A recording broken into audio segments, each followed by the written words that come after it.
Hi everyone and welcome to Chapter 13, Oscillations. I'm going to suggest that if you like, you can watch Chapter 14's videos first, which is on waves, and that will lead you to a deeper kind of understanding of Chapter 13, Oscillations. However, I have tried to make these videos so that you can watch them standalone. So if you want to watch Chapter 13 first, be my guest. It should be completely okay. So what are oscillations? Well, I think oscillations are when you are moving about a certain point back and forth, right? Think of a pendulum swinging, pendulum on a string swinging across the floor when you hang it from the ceiling. So oscillations can arrive at many physical systems, and you can observe them at both the microscopic level and the macroscopic level. So what I want to start off by talking to you today is what is called simple harmonic oscillations.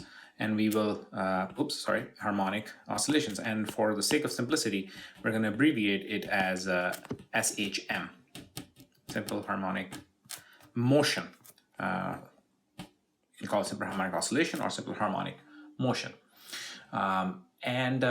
We'll talk in the next video or so about the equations that govern this. But first, let's talk a little bit about what simple harmonic oscillations can be. So think of a pendulum. Let's take that as an example.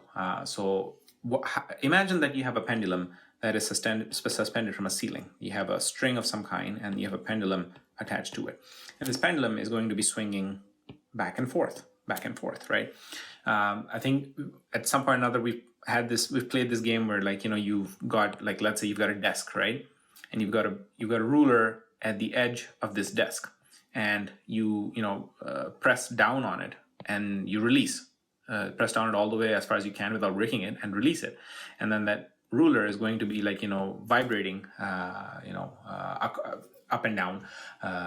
And that is an example of an oscillation as well. So another example could be a spring. So let's say you have a spring of some kind, right? And you've got a mass attached to it. And you can push down on the mass, and the mass is going to move up and down. So these are examples of oscillating systems. So what is the feature of an oscillation, right? So you have basically some kind of an equilibrium position. So let us take the example of this pendulum.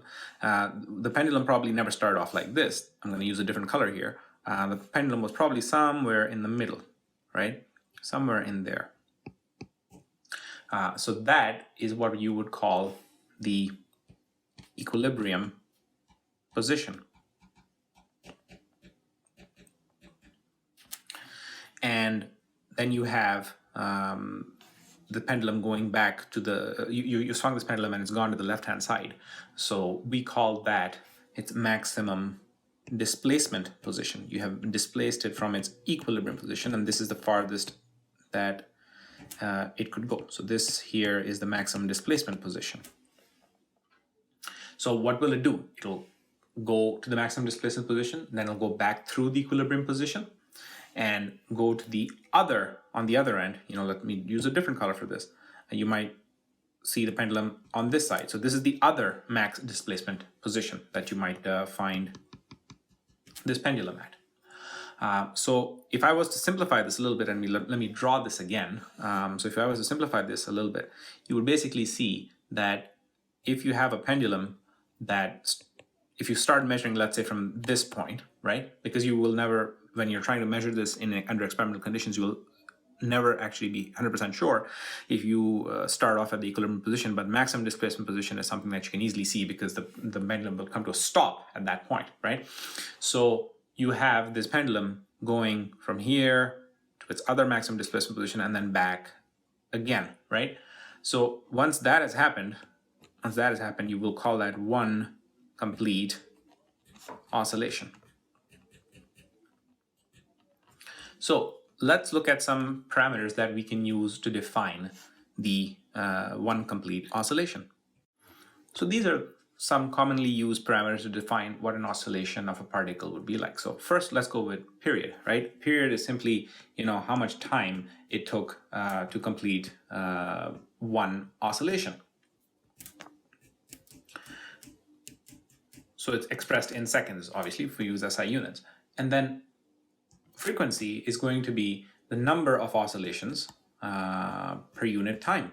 So it's essentially going to be the inverse oscillation per unit time. So you can express that as frequency being equals to 1 divided by t. And what about the amplitude? I'm choosing to refer to it using the term x naught.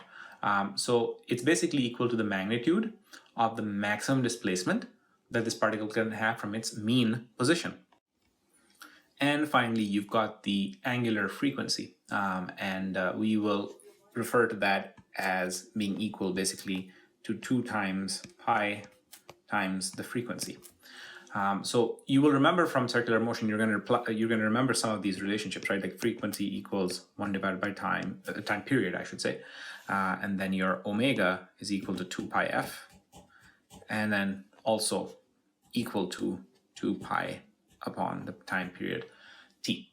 So let's take a look at some experiments that we could make in order to investigate the motion of some kind of an oscillating particle. So this is an example of an experiment that you can conduct. And what you could have is basically you have a pendulum that's swinging back and forth, right? And what we do here is basically we have some kind of position sensor. Let's assume for a second it's based on, like some kind of a laser pointer kind of approach, where the beam, as soon as the pendulum cuts the path of the beam, you can measure its displacement from its mean position. So if you try to graph this, whatever data is coming, you log this data, right, the position data, and you try and plot this over time. Perhaps what you'll see is that your displacement looks a little bit like this. So it starts off at some kind of a mean position, goes to a maximum amplitude, returns back to its mean position, then goes to the maximum amplitude in the other direction, and then returns back to its mean position, and then goes on and on and on. So this looks a little bit like a sine wave of some kind, right? That's what you would see the path of this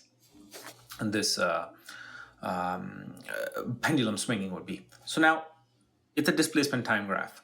You know now that the velocity is going to be equal to the gradient of the graph, right? And then if you plot out the velocity time graph, what might that look like? Well, let's have a look. So let's use a different color here for the velocity time graph. And this is our v, that's our t. And let's label a few points, right? So let's call this point A. This is when you are at the mean position, the resting position almost, right? And you are at this point, what would your velocity be? It would be non-zero. So you have to kind of start up here somewhere. So that's your point A for this guy. This is point B. Let's call this one point B right here. And at point B, where are you? You are at your maximum displacement. You're on the other side, as far away from your mean equilibrium position as you can possibly get. So what would your velocity be at point B? Well, at that point, your velocity should really be zero, right? You've come to a stop momentarily. So that's I'm going to call that point B. It'll be right there. And then let's call this point C. So at this point, you have returned back to your mean position. So at your mean position, what would your velocity be? Well, at the mean position, your velocity should be, once again, as fast as it possibly can be. So your velocity is going to be the mirror image of this guy here. So let's kind of draw it in the same scale here. And maybe here is where you want to find your velocity at that point. So I'm going to start drawing this a little bit, and you're going to see that you're going to get a reverse kind of relationship, essentially. You might see something that looks like this, the reverse of this. And let's look at the acceleration time graph now as well. So the acceleration time graph is going to be the gradient of the velocity time graph. So where is the acceleration going to be the least? The acceleration is going to be the least at the mean position. You're always constantly accelerating towards the mean position. So your acceleration is going to be the least at the mean position. So this guy is essentially going to be the mirror image. So this is going to be point A. This is going to be mirror image of your displacement time graph. So that is in general how it looks. Don't worry about this. Like if it's not clear to you, I'm going to put a table on the next page here just to illustrate these points. So it would be cleaner actually for you to look at it this way. At time equals 0, where is your displacement? Well, it's going to be 0. That's pretty easy. When else will your displacement be 0? Your displacement is going to be 0 when you return back to the mean position at the halfway point in the oscillation cycle. So right there. And then you are also going to have displacement equal to 0 when you have returned back to the oscillation starting point at the end of your one cycle of oscillation. So that part is pretty clear. Let me ask you the following question then. Where do you think velocity is going to be 0? Well, velocity is going to be 0 at the points of maximum displacement, right? So let us look at where the maximum displacement points are going to be. Let's figure that out. Well, it's pretty clear that the maximum displacement points have to be right here, maximum displacement in one direction, and max in other direction. So therefore, the velocity has to be 0 right there and 0 right there. I apologize for using 0 in two different forms here, but you get the idea. They're both the same. When will you have the maximum velocity? That's very simple. Maximum velocity is going to happen when you are at the mean position, when you're at the displacement is 0 position. So this is where your max velocity is going to be, right there. At the halfway point in the cycle, you're going to be max velocity in the other direction. Remember, velocity is a vector.